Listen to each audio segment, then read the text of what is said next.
No, Windsor-Essex County's virus numbers has increased due to workplace-related outbreaks. Riza Mangilit reports from Toronto. For the past weeks, Windsor-Essex County's COVID-19 numbers have been increasing because of workplace-related outbreaks, particularly in farms, which have mostly migrant workers. Currently, Windsor-Essex has about 1,300 confirmed cases and 68 deaths, with outbreaks in one long-term care home and 6 farms in Leamington and Kingsville. The Ontario government has announced a 3-point plan in response to the current coronavirus outbreaks in Windsor-Essex, especially within the agriculture and agri-food sectors. By providing both farmers and employees with economic certainty, this 3-point plan will allow the rapid scaling up of testing in agri-food sector workplaces across the region. As we do, we can identify and isolate cases of COVID-19 and help put a stop to further spread of the virus. Earlier this week, Ontario Premier Doug Ford was asked to comment on the outbreaks, to which he emphasized the urgency for farmers in the area to cooperate with the provincial government in getting their workers tested. Take a look. They're phenomenal people down there, great farmers. I've met a tremendous amount of them. And guys, until you cooperate, and we can't force anyone to get testing.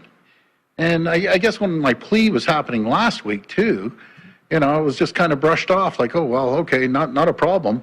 You're affecting the largest region, and it's not fair to the people of Windsor. It's not fair to other people.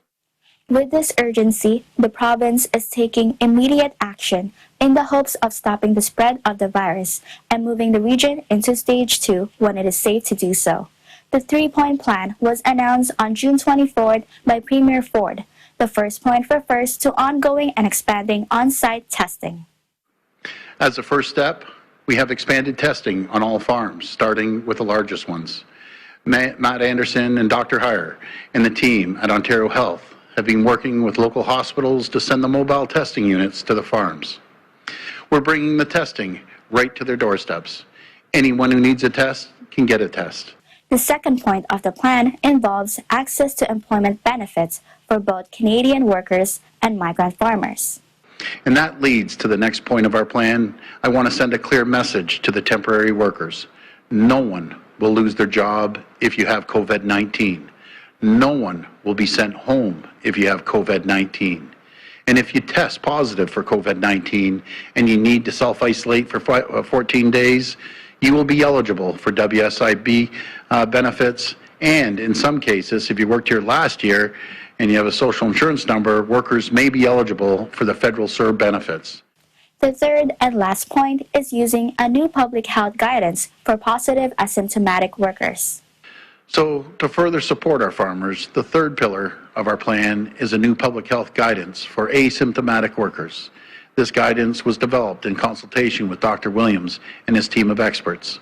This new protocol will give farmers guidance on isolating workers who have tested positive for COVID-19, but who have no symptoms and who can still safely work outdoors in isolation. Although Ontario is now in stage 2 of reopening, the COVID-19 outbreak is still ongoing. That is why cooperation from all sectors of the province is necessary to keep the number of cases down, hopefully contain the virus, resume the economy, and keep everyone safe and healthy. In Toronto, Riza Mangilit, Eagle News, we live in interesting times.